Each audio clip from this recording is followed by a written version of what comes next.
In my online survey, created as a form and sent out to my email list and social media followers, I asked demographic questions regarding the age of children, employment status, professional sector, length of employment, and whether the mom was working remotely, in person, or through a hybrid setup. Further, I probed for work-life satisfaction in a combination of rating scale responses and open-ended questions, such as the following.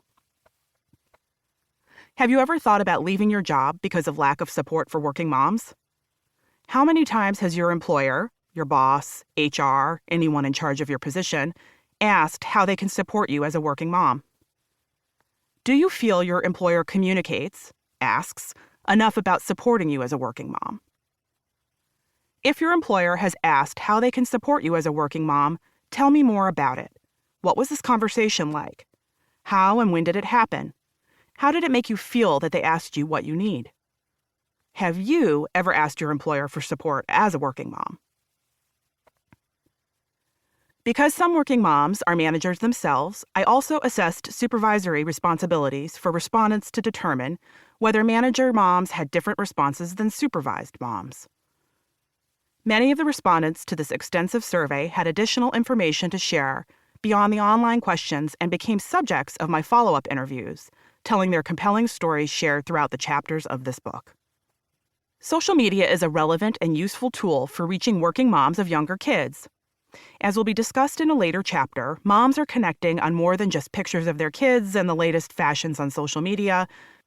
Social media groups can become their primary community. I have over 50,000 Instagram followers, 89% female, 88% in the United States, and 95.1% aged 18 to 44. With a high engagement rate, as my brand is trusted among moms not just for products, but also as a resource for working moms. Social media presented a unique opportunity for me to issue polls on pertinent topics throughout the development of this book. Oftentimes, I would post the same questions at different times of day or spaced apart by 6 or 12 months. The results gave me a wide reach of working moms over the years following the COVID-19 pandemic, ensuring that the information now in this book is relevant and not just a small snapshot of one day or week. The types of questions I asked on social media include the following. Do you ask for working mom support at work when you need it?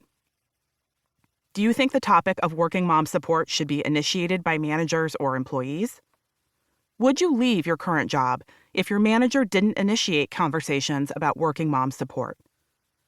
What kinds of support do you wish you had from your manager as a working mom? Of the moms I researched, 68% said their employers do not communicate enough with employees about support. And half of these moms are considering leaving their jobs right now as a result. Consider this statistic again and let it sink in. Let me share some additional statistics that may stun you. They even surprised me, despite knowing through my own firsthand experience that working moms want more communication with managers. More than 50% of moms I surveyed for this book had never had any communication with their employer about working mom support, and an additional 30% had only been granted one conversation, most often about parental benefits, usually with human resources, often not even with their direct manager. April, a sales engineer, told me, I felt as though we were supposed to come back to work almost like nothing happened during our maternity leave and pretend that we aren't feeling lost after being out for weeks and exhausted from caring for our child. If my boss had asked me what I needed, that would have been amazing. Some things may go without saying, but it's still nice to hear it or be told. Dear managers, it is my firm belief that creating a mom-supportive workplace is our competitive advantage and retention survival strategy in a post-pandemic job market. Millions of women left the workforce during COVID-19, largely because of the stress of managing the care of children and job demands.